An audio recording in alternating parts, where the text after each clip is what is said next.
متكبر الله الله الله الله الله الله الله الله. أعوذ بالله من الشيطان الرجيم. بسم الله الرحمن الرحيم. الصلاة والسلام على أشرف المرسلين سيدنا محمد وعلى آله وصحبه ومن تبعهم بإحسان إلى يوم الدين. رب اشرح لي صدري ويسر لي أمري واحلل عقدة من لساني يفقهوا قولي. السلام عليكم ورحمة الله وبركاته. En ce deuxième jour du mois du Hajj, donc il fait suite à des événements consacrés en début de ce mois, à savoir l'avènement des 10 jours, des 10 premiers jours, des 9 premiers jours jusqu'au 10e jour, pour aboutir à la fête de Tabaski qui cette année a été fêtée le vendredi par la grâce d'Allah subhanahu wa ta'ala. Nous allons en parler de ces deux événements, c'est-à-dire l'événement des 10 premiers jours du mois de Zulhajj et pour redescendre à la Tabaski. Ainsi, le constat qu'on peut faire, c'est qu'il a été beaucoup question de savoir comment profiter de ces 10 premiers jours dont les éléments nous ont suffisamment parlé des bienfaits qui y sont contenus. Il y a une information qui a beaucoup circulé par rapport à cela, tant dans les radios et télévisions que dans les réseaux sociaux. Et nous avons sûrement compris que beaucoup de gens ont saisi la nécessité de profiter de ces 10 jours qui offrent des avantages assez importants pour le croyant. Nous allons très brièvement en parler, Inch'Allah. Je commencerai par le frère Mustafa.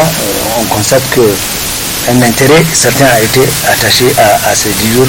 Je vais faire allusion en tout cas aux actions qui ont été menées en cours de ces 10 derniers jours. أعوذ بالله من الشيطان الرجيم. بسم الله الرحمن الرحيم. الصلاة والسلام على رسول الله. Justement, je crois que l'émission passée, nous avons un peu réfléchi sur ça.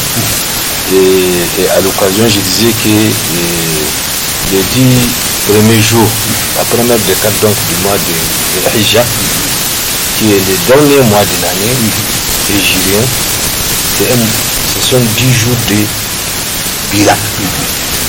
Des bilans de ce qu'on a fait dans le cadre de l'exercice de notre foi, n'est-ce pas? Et de ce qu'on peut arranger ou corriger ou rectifier. Donc en cela, il y a beaucoup des adorations qu'on peut faire. Entre autres, on peut gêner tous les 10 jours tous les 9 jours pour celui qui ont pu le faire, ceux qui peuvent le faire. Donc pas seulement les jeunes d'Arafat, mais ceux qui ne peuvent pas, n'est-ce pas, à part ceux qui sont à la Mecque, peuvent donc gêner le seul jour de Arafat, qui est la veille même de la fête de Tabaski. Maintenant, ce que les gens ne savent pas, c'est que la Tabaski, la fête de la Tabaski, là, elle a précédé l'institution des Hajj, le rite des Hajj. Avant les Hajj, il y avait des Tabaski, les gens fêtaient depuis Ibrahim, on les voit, on fait les choses, mais c'est que Allah par sa volonté, il faut toujours, n'est-ce pas, donc lier une adoration à des moments bien précis où tout le monde peut profiter. Parce qu'à l'époque, il y a un peu de jahiliya. On fait justement la ibada, mais il y a un peu de jahiliya. Donc, au fur et à mesure, les gens ont compris qu'il faut les lier à un événement qui va faire profiter le maximum de gens. Wallahu alam. Donc, moi, je crois que ce sont du jour, on ne peut pas estimer le nombre d'intérêts qu'on devrait avoir. Maintenant, jusqu'à la fête elle-même, on verra ça progressivement. Et le dernier aspect que je vais dire, c'est que c'est aussi, il ne faut pas l'oublier, le jour de Arafat, qui est plein de valeurs, qui est plein de hasanat. c'est ces jours-là où on a parfait le Coran. Allah a dit, et le prophète a dit ça dans sa khutba de Arfa, al-yawma akmaltu lakum dinakum wa atmamtu alaykum ni'mati wa raditu lakum al-islam dinan. Donc c'est le jour là que l'islam nous a été accordé de manière formelle comme une religion, la seule religion qui va aux yeux d'Allah subhanahu wa ta'ala. Frère Abdel Fattah, ces 10 derniers jours, en tout cas, on a senti une effervescence. Vraiment, le message a sûrement passé. L'atmosphère spirituelle était sensible parce que les gens ont compris qu'il y a un intérêt certain à tirer de ces 10 jours, de cette décade, de cette première décade du mois des Al-Hajj. Alhamdulillah Rabbil Alamin. ثم الصلاة والسلام على أشرف المرسلين محمد علم الهدى ومنار اليقين. Moi, le constat que j'ai fait, j'ai remarqué que les gens se sont très attachés et vraiment à pratiquer rigoureusement et à tirer profit de ces 10 jours. Et surtout sur le plan jeune, beaucoup de gens que j'ai rencontrés ont jeûné. Beaucoup de gens que j'ai rencontrés, ils me disent que voilà, ils sont en train de jeûner. C'est un bon signe. Et le reste des actes, c'est des actes que des fois on ne peut pas connaître. Voilà. Tels que les prières surrogatoires, les zikrs et autres, la lecture du Coran. Mais si déjà on voit un intérêt aux jeunes, ça veut dire que cela augure en tout cas voilà, toutes les autres actions de bonne de recherche de ce bonheur-là vraiment ont été effectuées. Bon, maintenant, je ne peux que demander à Allah subhanahu wa ta'ala d'accepter tout ce que nous avons fait de bien et qu'il nous pardonne nos péchés et qu'on puisse vraiment continuer dans ce sens. Qu'Allah bénisse les actions, qu'il améliore les conditions. Amen. Frère Haradou, tu as sûrement fait un constat aussi de ton côté. أعوذ بالله من الشيطان الرجيم بسم الله الرحمن الرحيم والصلاة والسلام على من لا نبي بعده رب اشرح لي صدري ويسر لي أمري واحلل عقدة من لساني يفقهوا قولي. Effectivement, comme vous l'avez évoqué, le rappel est bénéfique aux croyants. Il y a plusieurs décennies, même les jeunes du mois béni de Ramadan, ce n'est pas largement suivi, où on le pratique comme on le veut, moitié aujourd'hui, moitié demain, vers la première moitié du milieu ou dans et on dit qu'on décide de faire une partie, mais alhamdulillah, aujourd'hui avec le rappel, c'est vraiment bénéfique au Coran. On sent que ça devient une culture avec le rappel qui se faisait. Ça devient vraiment une culture. Et on a l'impression même à un moment, au niveau de certains groupes, on a l'impression d'être pendant le mois béni de Ramadan, puisqu'on trouve une bonne majorité dans un groupe qui jeûne, même pas le jeudi ou le lundi, mais c'est par la prise de conscience de l'importance de ces journées, de ces cas du prophète. Ce que je voudrais ajouter, c'est que il faut qu'on le retienne encore une fois pour toutes. Allah subhanahu wa ta'ala nous recycle à travers toutes ces décades qui partent, qui reviennent, parce qu'avant Ramadan, il y a une décade importante, la dernière décade du mois béni de Ramadan. Et de temps à autre, 1-2 mois, on te dit à les jeunes. On a parsemé des possibilités. On a parsemé des possibilités de se recycler. Des moments de bonus. Des moments de bonus, comme dans la vie de tous les jours, on les constate. Des moments de bonus, des moments de recyclage, des moments de rappel, effectivement. Parce que ce qu'il y a autour de cette décade, les activités comme les jeunes de Arafat ou même le sacrifice de la deuxième journée, on voit que c'est l'histoire grand personnage de l'humanité, le prophète Ibrahim, qu'on Alayhi salam. qualifie de l'ami de Dieu. Et le sacrifice aussi.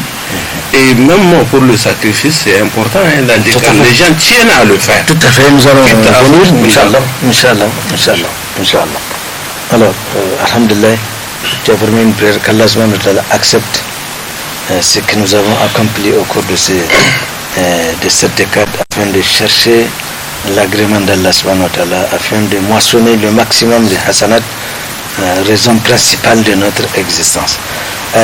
Cet événement, il est clôturé, évidemment, comme nous le savons, par l'avènement du sacrifice d'Ibrahim, qu'on appelle la fête de Tabaski, qui remonte évidemment depuis Ibrahim alayhi salam. Les musulmans nous ont suffisamment parlé de ce qui s'est passé, et par la suite, Allah ayant demandé au prophète sallallahu alayhi wa sallam de suivre la millah d'Ibrahim alayhi salam, ثم أوحينا إليك أن اتبع ملة إبراهيم حنيفا وما كان من المشركين. Le prophète sallallahu alayhi wa sallam était amené en tout cas à suivre la minna, la direction, la religion d'Ibrahim alayhi salam. C'est ainsi que le prophète aussi et sa communauté étaient amenés dans le suivi de l'exemple d'Ibrahim alayhi salam de faire le sacrifice. Nous en avions parlé la semaine dernière, les aboutissants du sacrifice. Ainsi, il s'est produit le sacrifice aussi a lieu le jour de la fête. Nous allons peut-être très rapidement parler de cet événement souvent qui fait du bruit quand on dit que la fête tombe le vendredi. Ça pose quelques problèmes. Très rapidement, on va évoquer ces problèmes-là. Mais cette fois-ci, on a fêté le vendredi. Et puis bon, le soleil s'est levé toujours dans la même direction. Et il s'est couché. Vous savez, c'est le plus souvent on approche, sinon j'allais exagérer, j'allais dire qu'on privilégie plus la tradition Hamid Jahiliya que nous avons été les gens des énigmes que les anciens ont raconté, qu'un chef va mourir, ça c'est un truc, dès que tu vois, dès que tu entends, tu sais que c'est des trucs de fétiches, des gens qui font peur à ceux qui cherchent le pouvoir ou ceux qui sont au pouvoir, des trucs. Je crois que l'islam a bien précisé le nombre de jours dans la semaine et chaque jour est égal à l'autre. Excepté vendredi, il l'a préféré à d'autres parce que il y a des événements. Il y a des événements C'est même l'occasion puisque c'est le jour préféré en tout cas de la semaine. Pourquoi craindre? On a dit qu'il y a des événements. Même s'il y a crainte, on ne peut craindre que la fin du monde. Maintenant, vous savez, il y a des événements qui se sont passés. Il y a des événements qui se sont passés ces jours-là, le vendredi. On dit que c'est le vendredi que Adam alayhi salam a été descendu d'abord sur terre. C'est le vendredi Qu'il est entré au paradis, qu'il est descendu sur terre. Il y a beaucoup d'événements. Ça là, maintenant, même son mariage avec Hawa, c'est le vendredi. Maintenant, l'ascension du prophète Al-Isra, c'est vendredi, ainsi de suite. Il y a de choses. On dit dans d'autres écrits, dans la Sirat al-Nabawi, on dit que إن الجمعة حج المساكين. C'est un hajj pour les pauvres qui n'ont pas les moyens. Tout celui qui célèbre les vendredis correctement, c'est comme s'il a effectué un hajj. Parce que c'est une fête que Allah vous a décrétée, il dit que c'est une fête pour vous. Je crois que ce genre de choses ne devraient même pas s'approcher ou être collées à l'islam parce qu'elles sont loin de là. Maintenant, quand on vient au sacrifice, je vous ai dit que... Attendons, je voudrais qu'on parle d'avoir le problème de vendredi. On vient d'avoir le vendredi, moi je l'ai évacué. Tout à fait. Il y a d'autres phénomènes aussi attachés au vendredi. Quand la fête de Tabaski tombe un vendredi, il y a ce débat qui est récurrent. La prière de Jumu'ah et c'est fini, c'est effacé. D'autres disent non. Il y a un débat par rapport à ce phénomène aujourd'hui, mais qu'est-ce que le prophète lui il a fait? Il a été rapporté qu'il a été à la prière de Tabaski, n'est-ce pas, de la fête de Eid-Allah, et puis il est allé à la prière de vendredi. Donc le débat ne devait pas avoir... Le débat est déjà clos. On doit suivre ce que le prophète... Voilà, puisque Allah subhanahu wa ta'ala nous a dit de nous servir de son exemple. Tout à fait. Il y a des détails qu'on ne trouve pas dans le Coran. Tout à fait. Donc, on ne peut les retrouver que dans le comportement, la vie du prophète sallallahu alayhi wa sallam.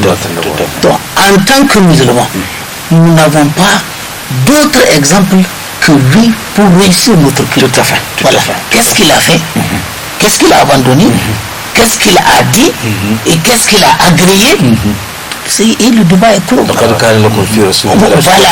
Si le prophète sallallahu alayhi wa sallam a été le jour de la fête, qui est un vendredi, il a été à Eid, voilà. Il a fait donc le Eid et le vendredi, il a été là-bas. Pour moi, je ne sais pas quelle interprétation d'autres vont donner. Ce n'est pas encore la peine de chercher, de fouiller ailleurs, de voilà, qu'est-ce qu'il peut en être, notre encore. Non, pour amener la différence, je crois que, sans interrompre Imam Fatah, je crois que le prophète, dans sa sagesse, dit que la khutba de Eid, elle vient après la fête, après la prière, pardon, n'est-ce pas? C'est après la prière, les 2 rak'at qu'on fait. Alors que pour le Juma, il faut faire la khutba avant de faire la. Donc c'est pour dire que ça là, ça ne te dédouane pas d'aller, de ne pas aller. Tu sais qu'il y a un manque, qu'il faut commencer la khutba et faire la prière. Donc ça veut dire que c'est 2 choses différentes. Ça c'est ma compréhension. Le débat tourne autour du fait qu'il y a des faits qui font que certaines personnes, certains ulémas disent que la prière de vendredi elle est dispensée pour ceux qui ont été à la prière de Eid. Moi j'ai entendu une version qui m'a beaucoup satisfait, car elle disait du temps du prophète Mohammed sallallahu alayhi wa sallam, à Médine, lorsqu'on a institué la prière de vendredi, les musulmans qui environnent la ville, donc qui sont dans les petits villages, ils n'ont pas cette capacité d'avoir des mosquées de vendredi là-bas. Donc le jour de Eid, ils se rendent à Médine. D'accord? C'est un vendredi. S'ils ont accompli la prière de vendredi, de Eid, pardon, ils retournent chez eux, n'est-ce pas, pour égorger leur mouton. Alors c'est à cela que le prophète a dit, eux, ils peuvent rester là-bas, faire la prière comme ils n'ont pas de mosquée, donc faire la prière de Zohr. Je pense que cette version, il ne faut pas la confondre, il ne faut pas la généraliser comme certains ont tendance à vouloir le dire. Bon, il n'y a pas une généralité, c'est 2 aspects différents, tous valables. Et quand effectivement il y a Eid et Juma ensemble, la Juma prend le caractère sunna cette fois-ci. Ce n'est plus une obligation. Mais il y a 2 nuances. Celui qui ne part pas, là où il a une prière de vendredi, comme vous venez de le dire, celui qui ne part pas n'est pas en faute. Maintenant ça devient sunna. Et l'imam de vendredi peut aller. S'il trouve les gens, il fait la Juma avec eux. Maintenant, quant à ceux qui ont raté la prière du Eid, et ils ont l'obligation d'aller à la Juma, pourvu que l'imam vienne aussi. Bon, maintenant, quant aux gens de la campagne, comme vous l'avez dit, qui n'ont pas de prière n'ont pas de mosquée. Et ça devient une obligation pour eux. Donc, c'est cette nuance, je ne sais pas si je me suis fait clair, mais ça prend le caractère d'une sunna, puisque le prophète a dit, mais nous allons y aller. Donc, l'imam, il a été. L'imam de nos jours peut aller, s'il trouve les gens, il donne la prière de vendredi, il les dirige en prière de vendredi, quel qu'en soit le nombre. Bien, mais moi je pense qu'un imam de vendredi, ce jour-là, c'est pas peut aller, il a l'obligation d'aller. Oui, c'est même comme ça. L'imam a l'obligation d'aller. Alors si l'imam a l'obligation, il ne peut pas ne pas trouver. Oui. Le sila ne doit pas exister. Donc les 2 aspects, celui qui parle, il n'est pas en faute. Non, il n'y a pas question de faute, c'est certain. Oui, celui qui parle, il n'est pas en faute. Celui qui a été encore, il n'a pas raté quoi qu'il n'a pas raconté. Moi j'ai une précision à donner. Vous voyez, ce hadith-là, c'est selon un contexte Oui, bien déterminé. bien déterminé. Tout à fait. Ceux-là qui sont au village, Il ne pas égorger et puis revenir. Vous voyez ça, c'est en me basant sur ce hadith là où le prophète sallallahu alayhi wa sallam dit que quiconque aura entendu l'appel à la prière doit répondre. En refusant de répondre, vous priez là où vous êtes. Votre prière là est rejetée. Vous voyez ça, c'est Sayyidina Ali radiallahu anhu a dit que n'a pas de prière celui qui a entendu l'appel à la prière et qui a osé prier là où il est. Sans qu'il ait une raison qui Il dit que bon, un voisin, il a dit que le voisin de la mosquée n'a pas de prière tant qu'il ne prie pas à la mosquée. Et ils lui ont dit, mais c'est qui le voisin de la mosquée? Il dit tout celui qui aura entendu l'appel à la prière. Et vous voyez qu'aujourd'hui, avec le nombre des haut-parleurs un peu partout, à quel endroit on peut y être et ne pas entendre l'appel à la prière, et quand on ne répond pas, c'est une faute. Voilà. Alors, Vous voyez donc que les contextes sont différents. Tout à fait. Voilà. Tout à fait. Alors vraiment,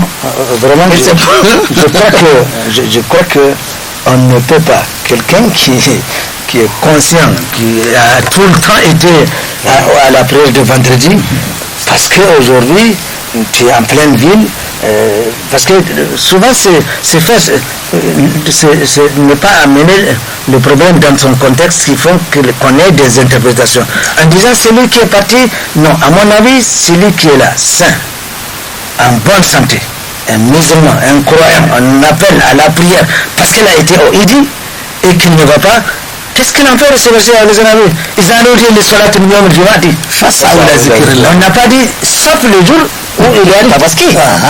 Je pense que en faisant comme ça, on encouragerait que les gens Non, encouragerait au fait, la nuance est faite. Mais raisonnablement, il faut se dire que nous sommes à la recherche de l'agrément de Dieu. Absolument. Des avantages. Absolument. La première décade de Zulhijjah offre cette possibilité. Nous sommes créés pour adorer Dieu 4 fois par mois, fois 12. Vous faites quelque chose, sauf cas de contrainte. Moi, je pense que la meilleure façon, en termes de conseil aussi, c'est de tenir à y aller. Et ça veut dire que dans ce que vous venez de dire, il y a une science qui regagne celle-là. La meilleure façon, c'est de remettre c'est compléter l'année. Même quand il y a cette considération, même si on ne peut pas exclure les autres textes, c'est encore mieux, surtout une dernière décade, une première décade où les œuvres sont plus aimées de Allah. Tout à fait. Alors on a tout intérêt. On a tout intérêt. Il y a des raisons qui militent en faveur de ça. C'est une journée de fête, adorer Dieu. Et moi j'ai l'habitude de le rappeler. Mais regardez le sacrifice d'Ibrahim, son fils, un fils. Mais ne pas me sacrifier pour aller à la prière cette fois-ci, compléter l'année. Tout à fait. Non, c'est encore vraiment plus raisonnable. Non, là tu as clos le débat. Une autre situation. Vous voyez quand Omar ibn al-Khattab radiallahu anhu s'était rendu au jardin, avant qu'il ne revienne, le prophète sallallahu alayhi wa sallam et les compagnons ont fait la prière de Asr. Ah, il s'est fâché, je me rappelle. Il a regretté ce acte-là, le seul fait de rater la prière collective. Il a demandé aux compagnons, comme si c'est pas encore, comme si c'est pas vrai. Vous avez prié avec le prophète sallallahu alayhi wa sallam, vous avez dit oui. Il a dit inna lillahi wa inna ilayhi raji'un. Je vous prends à témoin que ce jardin-là, que j'ai donné ça en nommant aux miskins de la communauté de la Ummah de Muhammad sallallahu alayhi wa sallam. Mais là tu parles des compagnons. Mais non, on nous a dit c'est ce qu'eux ont fait pour mériter le paradis que nous aussi nous allons faire. Et maintenant, il est dit dans le hadith d'abord regarder l'environnement de Omar. Il n'a pas fait exprès. Et de plus, il n'est pas un autre temps où il a une montre pour savoir que c'est à tel moment la prière. Il n'y a pas les androïdes, les musulmans pro. Tout à fait. Aujourd'hui, où est-ce qu'on peut rester, M. Haladou, et qu'il soit l'heure de la prière sans qu'on entende l'appel à la prière? C'est un peu... Et c'est une obligation pour un musulman d'aller répondre là où l'appel a été fait. Absolument. Oui, donc, c'est pour ça que je vous ai dit que on ne peut pas, le contexte là, on ne peut pas l'appliquer aujourd'hui. Puisque l'islam est très souple et il agit selon les circonstances. Alors que là, nous assistons.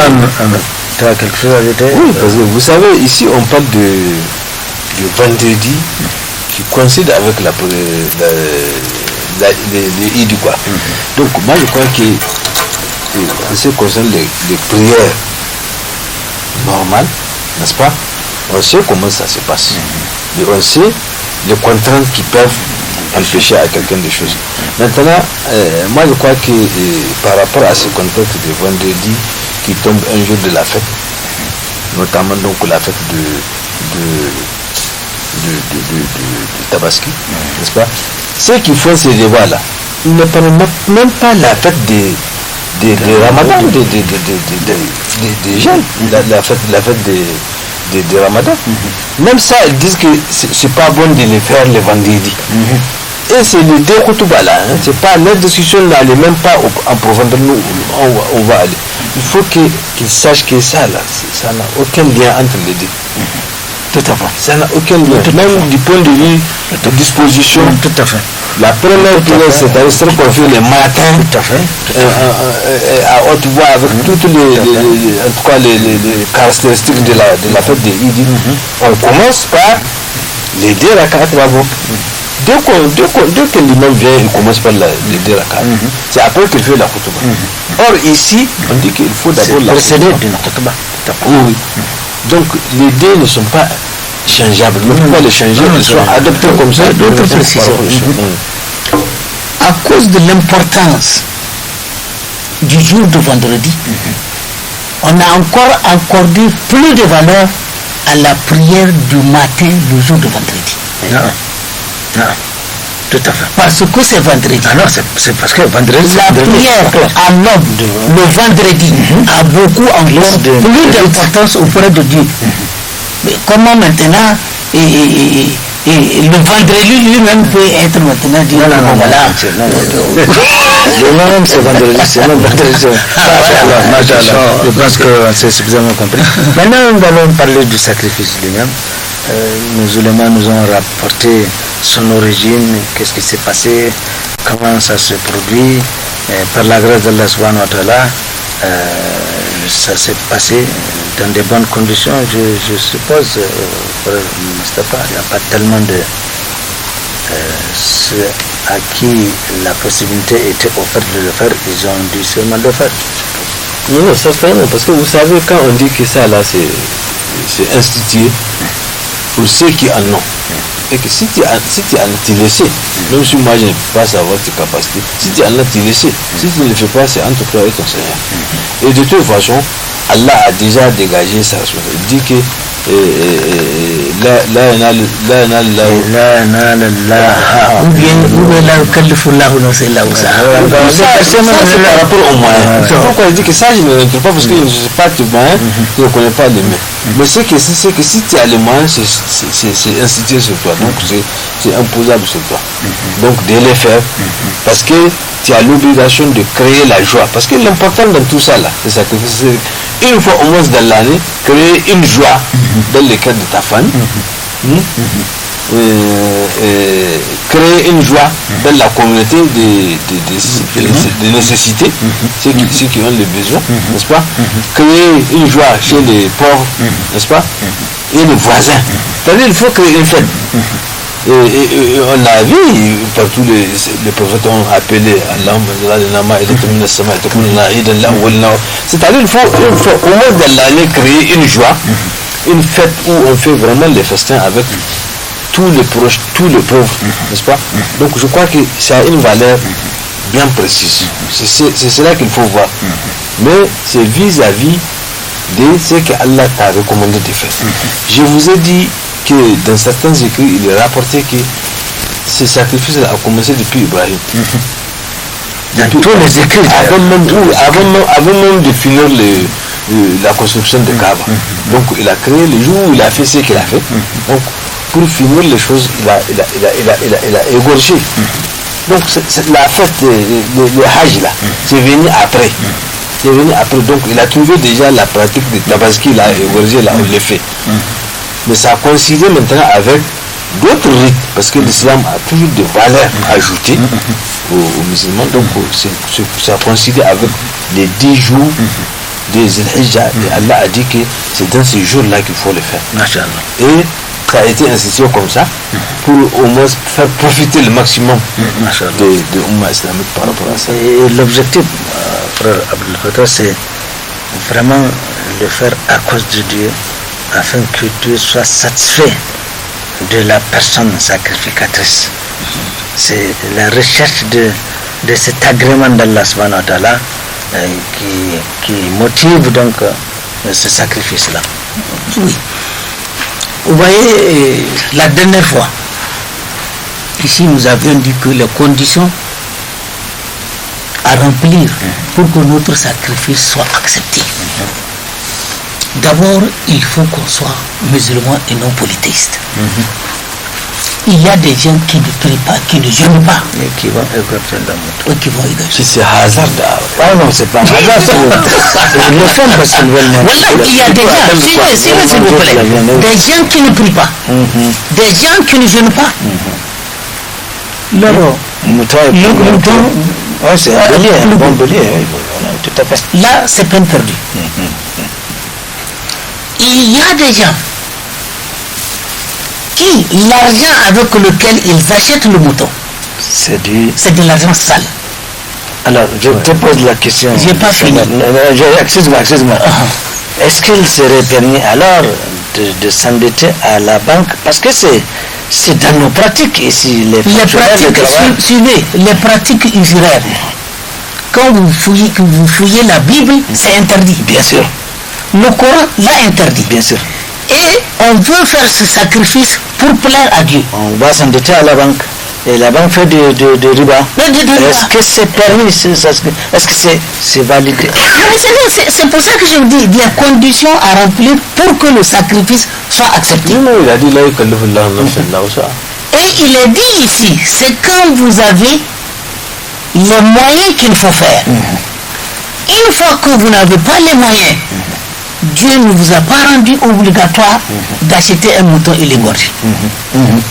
Mais malheureusement, la pression sociale qui est là, le m'as-tu vu, je voudrais plaire, X et Y ou Z, pousse les gens à vouloir coûte que coûte acheter le mouton et l'égorger. Quand notre intention n'est pas pure, ce qu'on aura, l'acte aussi qu'on aura posé aussi est nul. Voilà. Vous voyez, le Coran nous a donné un exemple. Est-ce un esclave ou un domestique qui a 4 patrons, ou un domestique qui a un seul maître, lequel de ces domestiques-là est en paix? Celui qui a un seul maître, bien évidemment. Le prophète sallallahu alayhi wa sallam nous a dit vouloir mériter la satisfaction des hommes, c'est un but qu'on ne peut jamais atteindre. Tout à fait. Mais chercher l'agrément de Dieu, c'est simple. C'est possible. Et c'est possible. C'est possible. C'est possible. Pour éviter ces pressions sociales, une fois un vieux est sorti avec son enfant pour montrer que quel que soit ce que vous aurez fait, les hommes auront toujours à dire sur vous. C'est sûr. Il est sorti avec son enfant, avec un âne. Et il faisait excessivement chaud. Il dit que bon, on va voyager d'un village à un autre. Il dit à l'enfant, suis-moi tout ce que nous aurons rencontré sur le chemin. En tant que sage, le vieux est monté sur l'arbre, l'enfant le suit. Voilà, tout à fait. Ils ont cheminé un peu, Ils ont rencontré un groupe. ils ont rencontré un homme, le fils de l'homme. Oui. Aujourd'hui, j'ai vu un vieux qui n'a pas Il n'a pas pitié. Comment se fait-il? Il va laisser ce petit enfant. Tu lances l'enfant au soleil, il marche à pied. Il a dit à l'enfant, tu as entendu? Il dit oui. Il dit alors, Monte-toi, Monte. à ton tour. On va changer, la fraction va changer. oui, les deux sont sous le... Les deux. Les deux Tout à fait. sont sous le... Tout à fait. Et ils ont encore cheminé, le fils de l'homme leur a dit, aujourd'hui j'ai rencontré des gens vraiment qui sont méchants. Ils n'ont pas pitié. Quand vous définissez ce cas, vous allez le tuer. Il dit à l'enfant, tu as entendu? Il dit oui. Que maintenant, moi je vais descendre. Voilà. Toi, tu montes. Toi tu montes. Ils ont cheminé encore un peu. Quelqu'un dit, mais vraiment, j'ai rencontré un vieux qui est bête. Comment toi le vieux a appelé l'enfant sur l'âne? Il dit à l'enfant, tu as entendu? L'enfant a dit oui. Donc nous tous, nous allons mettre l'âne devant nous. Nous allons le tirer. On va le suivre. On va le suivre. On va le suivre. Ils ne vont pas le... Ils ne vont pas monter. Les deux sont voilà. Encore quand ils sont tous allés encore devant, ils disent oh là là, C'est des fous. oui, On a créé l'animal pour monter. C'est dur à quoi. donc vous voyez, quel que soit ce que c'est Dieu seul qu'on peut adorer sans connaître de désolation et de déception. C'est fini. Et être récompensé. Et être récompensé. Donc vous voyez, il faut voir même qu'est-ce que Madame Bahamsi a dit. Sallata wuce ta bar ruwa ta bashi. Voilà. Non, c'est vrai, c'est traditionnel, mais c'est une réalité. Voilà, il dit oui, c'est être bon que d'aller essayer ce qui est plus fort que toi. Reste dans ta peau. La dernière fois, si vous vous souvenez encore pendant le mois de Ramadan, quand Sayyidina Ali nous parlait de la crainte de Dieu, dedans il dit que accepte ta situation. Mais malheureusement aujourd'hui les gens ils font du forcing. Et ça... Et en faisant du forcing, on ne peut que souffrir. Ça passe pas, c'est sûr. Voilà. C'est sûr. Voilà. C'est sûr. Haradou, tu as sûrement quelque chose à ajouter? Oui, bon, en fait, c'est pour rappeler les deux grandes lignes qu'il a développées. C'est que la première, il faut faire fils sabilillah. Il faut le faire à cause d'Allah, c'est un acte d'adoration. Et la deuxième, il faut tenir compte de ses moyens. Il faut éviter le mativisme ou bien la crainte de faire figure de parents pauvres pour que mes enfants ne voient pas ailleurs avec l'autre. Mais il y a également un autre aspect à ne pas occulter. Aujourd'hui, on parle de la désertification et le bois de chauffe. Pour une grande partie, en tout cas, on ramène ça de quelque part. Mais malgré ça, tout simplement parce que vous avez évoqué l'aspect tradition qui est imbriqué dans la religion. La grillade aujourd'hui, c'est une tradition. C'est parce qu'on est habitué, c'est pas obligé. On peut partager la viande fraîche, tout comme on peut payer l'animal, le donner à quelqu'un pour qu'il fasse le sacrifice lui-même. Alors, mais aujourd'hui, si on regarde les tonnes et les tonnes du bois, malgré qu'on en manque, qu'on brûle, qui peuvent nous servir encore pour notre cuisine pendant 6 mois, on vient tout simplement en quelques heures, on consomme ça. Ça a été répété plusieurs fois, mais quand même c'est un rappel. Moi j'ai vu à une occasion quelqu'un qui a dit pendant plusieurs années, de longues années, même le bois qu'il utilisait, c'est le mois de la même année. Il met de la graisse, les piquets façon là. Et puis il dépose. L'année suivante, il vient, il lave et il l'utilise. Ça lui permet d'économiser, n'est-ce pas? Et même pour le bois, on peut économiser. Cet aspect est à revoir. Parce que aujourd'hui, si on constate parfois, c'est des arbres. hein, c'est la plante fraîche, parfois, hein, qu'on abat, et on vient s'asseoir sans remplacer. Mais qu'est-ce qu'on va laisser aux autres? Et d'un point de vue économie aussi, on vient, en plus de ce qu'on a payé pour l'achat de l'animal, on paye ceci, on paye cela, des dépenses supplémentaires. Donc, de chaque côté, on se fait du mal. On se fait du mal, on crie, il n'y a pas d'argent, mais encore on accentue notre pauvreté. Quand même encore, comme il l'a dit, on ne s'endette pas pour faire ce qui ne va pas, juste ce dont on n'a pas l'obligation. Allah ne fait pas peser à une âme ce qu'elle ne peut pas endosser. On doit faire à cause de Dieu, mais on doit tenir compte de nos possibilités. Mais pour dire que la gestion aussi, c'est dans la religion. On doit gérer, ça va nous faire économiser et le bois et l'argent et même l'énergie qu'on dépense sur un feu, à côté d'un feu ardent et des dépenses supplémentaires. Vraiment, c'est quelque chose à regarder, mais surtout aussi, il faut éviter de prendre de n'importe quoi pour faire le sacrifice. Ce qui n'est pas du halal. Ça ne sera pas agréé. Au contraire, ce qu'on a mangé, ça peut venir du poison dans le corps. Oui ou non? C'est au contraire. Donc, c'est un sacrifice pieux, accompli par 2 prophètes. Le prophète Ibrahim. C'est vrai, il faut tenir à le faire. Purifier son intention, faire l'effort de chercher. Parce que, regardez, l'image verser le sang. Dieu a interdit de verser le sang. Mais on nous dit de verser, sacrifier au nom de Dieu, c'est important. Il faut tenir à le faire au maximum pour imiter le prophète Ibrahim, pour imiter le prophète Mohammed.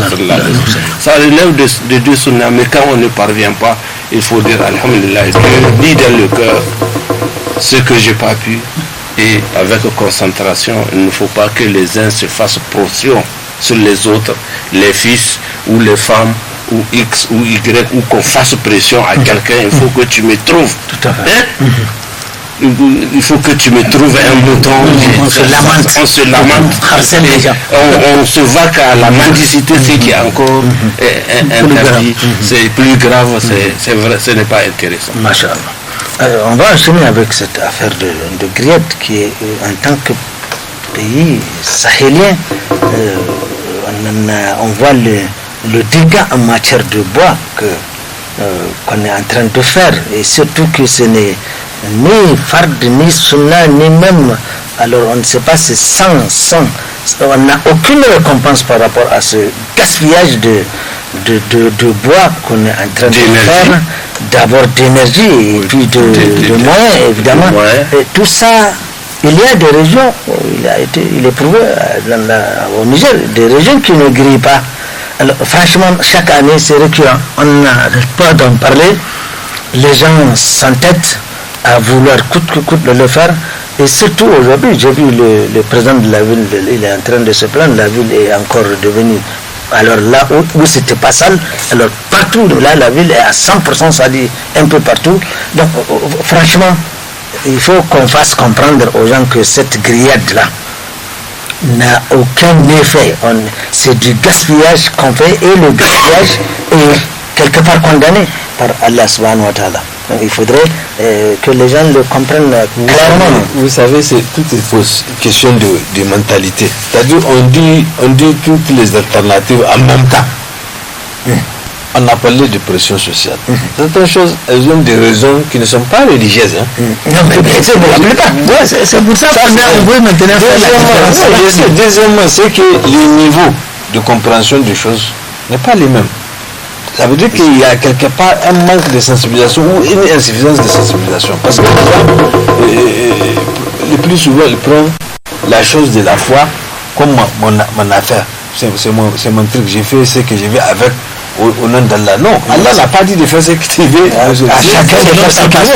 Oui, c'est selon les règles. Il y a des règles bien précises. Tout ce que nous sommes en train de raconter aujourd'hui là, je crois que ça fait des centaines d'années, des siècles que les gens sont en train de le raconter, mais les gens ne changent pas. Mais il faut trouver une solution. Je sais, mais est-ce que réellement c'est le manque d'explication religieuse qui amène ça. Non.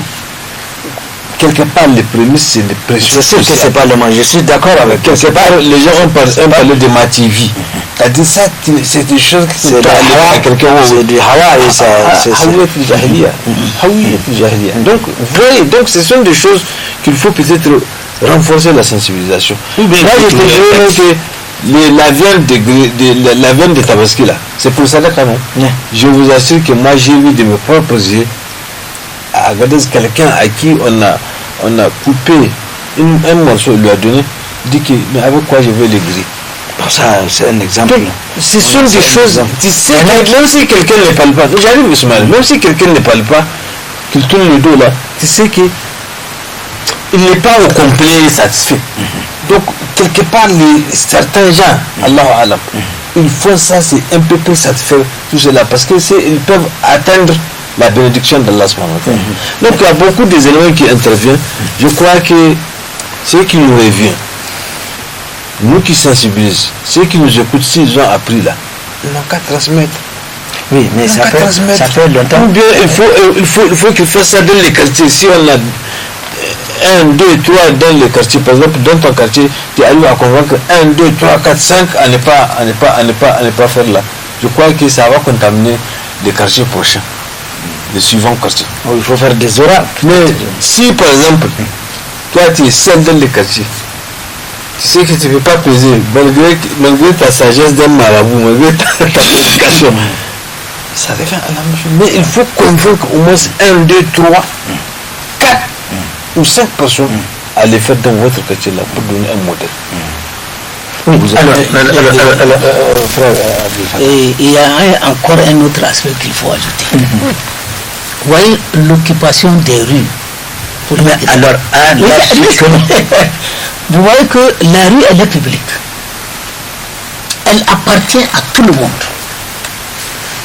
Imaginez-vous qu'on veuille amener quelqu'un en urgence à l'hôpital alors que les rues sont occupées. Est-ce qu'elle n'a pas besoin de proposer un texte? J'arrive.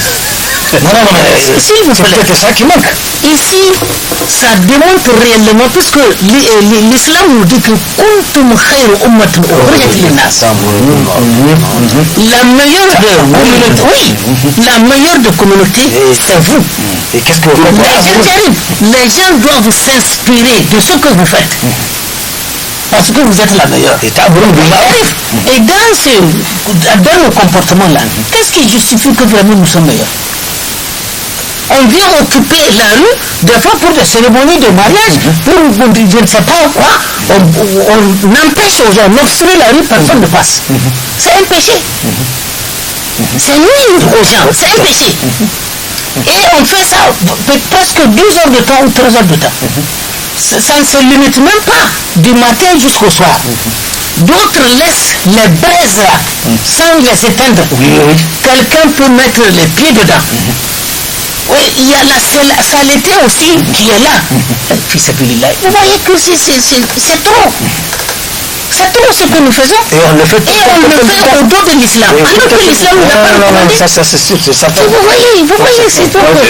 C'est la raison pour laquelle moi j'ai dit vraiment empêcher la grillade là, ça nous arrange tous. Bien sûr, c'est certain. Il faut quand on voit les conséquences que ça entraîne. Les conséquences, comme il a dit, combien de trous j'ai vu les déchets. Mais c'est pas tout, les gens les abandonnent allègrement. Rien que ce matin, des cornes par-ci par-là, des morceaux de sac sale. La ville est salée. La peau, la ville est plus jamais que sale. Plus jamais que ça, la vie. Vous savez, alors vraiment ça va nous faire économiser, ça va nous faire gérer les malades odeurs nauséabondes. À vous les éléments de réflexion. Vous voyez, sur le plan religieux d'abord, il arrive. Celui qui a jeûné 9 jours, qui est le jour de la fête, qui a fait du gaspillage, qui a occupé la rue, qui a annulé tout ce que tu as fait, y compris le prophète a dit que celui qui a gêné correctement le jour de Arfa, on lui efface des années de péché. une année aussi qui va venir. Donc moi je crois qu'il faut que les gens en tiennent compte. Parce que ça, c'est à pérenniser. C'est pas progression comme ça. Il y a deux choses. Il faut aussi accompagner ça par des actes nobles, des actes vraiment de sagesse, des actes où il faut éviter tout ce qui est interdit. Parce que ça, ce sont les choses interdites. Ce sont des choses interdites. Et quelque part, tout Allah a dit d'interdire ça. Il faut trouver un moyen de les empêcher. Parce que le prophète sallallahu alayhi wa sallam nous a appelé à ça dans un hadith. Il dit Man ra'a minkum munkara falyughayyirhu biyadihi. C'est là, c'est aux autorités. Si tu es de passage, tu dis écoutez, fils de billah, voilà le verset, voilà le hadith. Il ne faut pas faire, il faut arrêter. Avec ta main, si tu peux. Ou bien déplacer les choses, leur dire que non, au lieu de faire dans la rue, rentrer dans la concession, dans votre concession ou des choses. J'aimerais encore nous préciser quelque chose. La semaine passée, on l'a dit. Vous voyez, l'islam n'aime pas le gaspillage. Bien sûr. Et aujourd'hui, nous sommes les partisans du gaspillage. l'été. Suivez. Quelqu'un qui a 4 femmes, qui dit forcément il faut qu'il égorge à chacune des femmes un bélier. S'il ne fait pas attention, durant ce mois de tabaski là, il va dépenser 1 million. Il faut voir, à chacune des femmes, un mouton, estimons. À 100 000 francs. Même si c'est à 100 000, ça fait 400 000. Ça fait 400 000. Pour lui-même. 500 000. Donc, les habits de fête et autres. Les frais de condiment et autres. Celui-là, il a le moyen, il peut le faire. Non, mais l'islam ne lui a pas imposé dire qu'il faut égorger. Non, il ne lui a pas imposé. Mais il s'est mis le carcan au cou, forcément il va faire. Alors que le prophète sallallahu alayhi wa sallam a toujours égorgé un bélier au nom de sa famille. Vous voyez, je vous ai dit, si on pratique l'islam et que l'on souffre, c'est que quelque part on a raté. C'est sûr, mais c'est ça, c'est clair. Oui, mais je voudrais faire un rajout. Et quand bien même ça ne cadre pas totalement, il faut qu'on se dise comme si on peut dépenser comme tu le dis là. Mais il faut qu'on se rappelle qu'on a un devoir vis-à-vis de notre religion.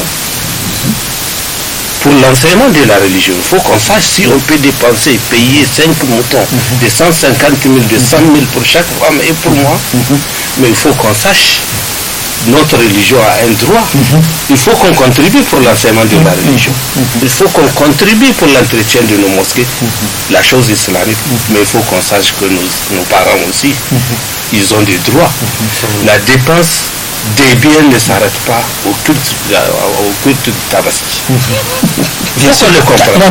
Il y a des voisins nécessités qui sont là. Et il y a des nécessités. Il y a des personnes à soigner qu'on connaît, qu'on ne connaît pas. Tout à fait. La solidarité va dans toutes les directions. Tout à fait. Au-delà des créatures humaines. Tout à fait. Ensuite, il faut qu'on sache qu'il y a des enfants, des orphelins qui sont là, y compris dans nos familles, nos propres familles, qui sont là, qui n'ont pas de moyens de subsistance, ou qui n'ont pas de moyens d'aller à l'école, où il y a des pauvres. Tout ça, c'est comme il l'a dit, donc les dépenses matérielles, c'est plus que ça. C'est plus que le mouton de Tabaski. Mais bien sûr. Non, je pense que ceux qui le font, à mon avis, ils sont en mesure de le faire. Et toujours chercher à faire un bien dans la voie de Allah subhanahu wa ta'ala, ça n'a pas de coût. Quelqu'un qui ne peut pas d'abord, la logique veut que quand on n'a pas la capacité de se marier à 4 femmes, on ne le ferait pas. Parce que ces 4 femmes, on les entretient tout le temps. Alors s'il arrive un événement comme ça, d'une telle importance, et qu'on sait que chaque bête, elle est rémunérée en fonction, on est rémunéré en fonction des poils, selon le hadith du prophète sallallahu alayhi wa sallam. Donc je pense que les dégâts, c'est peut-être beaucoup ailleurs. Et quand on fait une action fils sabilillah, ce n'est jamais du gâchis. Si on le fait fils sabilillah et que c'est dans la voie du prophète, c'est tracé par le prophète, ce n'est jamais du gâchis. Il faut faire la différence entre cela. Donc je pense que c'est vrai. S'il vous plaît. Si j'arrive, monsieur, voilà, tel que tu l'as dit, il faut rationaliser. Vous voyez quand Allah subhanahu wa ta'ala a dit وَلَا تُبَذِّرُوا تَبْذِيرًا. التبذير التبذير بدي il a dit وَآتِ ذَا الْقُرْبَى حَقَّهُ. Parmi les proches parents, suivez-moi d'abord. Parmi les proches parents, qui est plus proche de moi? C'est ta femme. Ma mère. Si. Ma mère ainsi, après mon père. Si je ne donne pas à ma mère, je ne donne pas à mon père, je pars donner à mon petit frère, c'est du tabzir. Ça termine, hein? C'est du tabzir. C'est comme si aujourd'hui on vous a donné un budget pour acheter des livres. Et le mur de l'école s'est affaissé, vous avez pris ce budget-là pour reconstruire le mur. Tout à fait. Y a-t-il problème, oui ou non? Il y a problème. Voilà. Alors, Donc j'arrive. Allah subhanahu wa ta'ala vous a dit que voilà ce qu'il faut faire. Vous ne l'avez pas fait. Et vous avez préféré faire ce que vous voulez. C'est une faute, oui ou non? c'est une faute. Donc voilà, c'est dans ce sens que nous agissons. Non, J'arriverai. Beaucoup ne rationalisent pas. J'arrive. Vous avez dit que ici, c'est là. Et إنما الأعمال بالنيات. وإنما لكل امرئ ما نوى. Alhamdulillah Rabbil Alamin. Non, oui, c'est ça. C'est dans ce sens-là que nous sommes en train de voir les choses. Il y a des gens qui ne font pas. Tu ne peux pas. Qu'est-ce que le prophète a dit, sallallahu alayhi wa sallam? Quiconque mange à sa faim, sachant que son voisin ici est en train de mourir de faim, il n'a pas la faim. Très bien. Aujourd'hui, beaucoup sont ici, au centre-ville, qui ont acheté, qui ont mis toutes leurs femmes dans les conditions et leurs enfants, pendant que l'oncle ou le père est en train de moisir au village. Vous voyez que c'est normal? C'est pas normal. C'est pas voilà. C'est-à-dire, on est en train... Il nous reste 2 ou 3 minutes. Oui, c'est sur quoi on est en train de parler. C'est moi qui n'ai pas beaucoup parlé. C'est sur quoi on est en train de parler, il faut rationaliser. Absolument. Et en même temps, chercher le réseau, quoi. Celui pour lequel on le fait. Il faut rationaliser. Ceux-là, celui qui peut payer 3 euros, comment est-ce que c'est plus favorable pour lui? S'il peut payer un seul pour les époux, ceux-là, ils n'ont pas fait de la viande. Oui ou non? Un seul, par exemple. On ne fait pas ça pour manger. Oui, c'est là. Elles sont récompensées dans ce Le prophète a dit ça pour toute sa Tous les actes sont récompensés, ça veut dire que chaque mouton qu'il y a est également récompensé. Je pense qu'il ne peut pas faire un procès, il ne peut pas faire un procès des gens qui font ça et que vous croyez qu'ils ne font pas pour les autres. Je pense que c'est un faux procès qu'il faut les c'est faire. pas qu'on est en train de... On a dit, il n'y a pas que ça. D'accord. On a dit, Alors, il y a tel volet, de la veille, oui. vous leur demandez à ce qu'ils fassent ça. Oui, il y a mais nous pensons, c'est ça, on a dit, à partir de la positivement qu'ils l'ont déjà fait. Pensons personnellement qu'ils l'ont déjà fait. S'il vous plaît, s'il vous plaît, nous n'orientons pas ce que nous disons ici contre X ou Y. Voilà. Non, mais c'est Et s'il vous plaît, on a dit que le prophète sallallahu alayhi wa sallam, malgré sa situation, égorge un seul mouton pour lui et au nom de sa famille. Et chacun est récompensé. C'est ce que nous avons dit. Et cela, tout le monde le sait.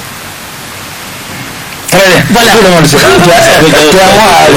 Un mois à ajouter. Vous savez, dans ce genre des actes, malheureusement, nulle part on a dit qu'il y a des nafilas. Sinon, tous les restes, à part un seul que le prophète a dit, les restes là, c'est des nafilas. Même si ça n'a pas été évoqué, c'est des nafilas qui est fait. Ça veut dire quoi? Ça veut dire que c'est des complémentarités qui ne sont pas imposables sur toi, mais qui ne sont pas aussi condamnables. Ce sont des choses qu'il faut faire avec mesure. C'est qu'il ne faut pas créer un problème en cherchant à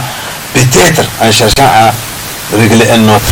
Je vais vous dire, notre pratique là, qu'est-ce que ça nous a entraîné? La demande de moutons est beaucoup plus nombreuse. Et c'est ce qui fait que maintenant les animaux coûtent cher. le pauvre maintenant. Quels sont les propos qu'Allah a voulu que nous tenions ici et aujourd'hui en cette télévision Tambara? Nous prions Allah subhanahu wa ta'ala de nous pardonner les éventuelles erreurs que nous aurions commises et qu'il nous fasse partager les hasanat contenus dans ce que nous avons dit, juste qu'il aime et qu'il a agréé. ربنا تقبل منا انك انت السميع العليم وتب علينا انك انت التواب الرحيم. ربنا ظلمنا انفسنا وان لم تغفر لنا وترحمنا لنكونن من الخاسرين. ربنا باعد بيننا وبين اخطائنا كما باعدت بين المشرق والمغرب ونقلبنا كما ان الثوب الابيض من ربنا وتقبل دعاء. ان الله وملائكته يصلون على النبي يا ايها الذين امنوا صلوا عليه وسلموا تسليما. اللهم صل على محمد وعلى اله وسلم. سبحان ربك رب العزه عما يصفون وسلام على المرسلين والحمد لله رب العالمين. Assalamu alaikum. Cette émission, Inch'Allah, sera rediffusée les samedis à partir de 17h. Samedi ou jeudi? Le jeudi à partir de 17h30. Assalamu alaikum. Wa alaikum assalam wa rahmatullah.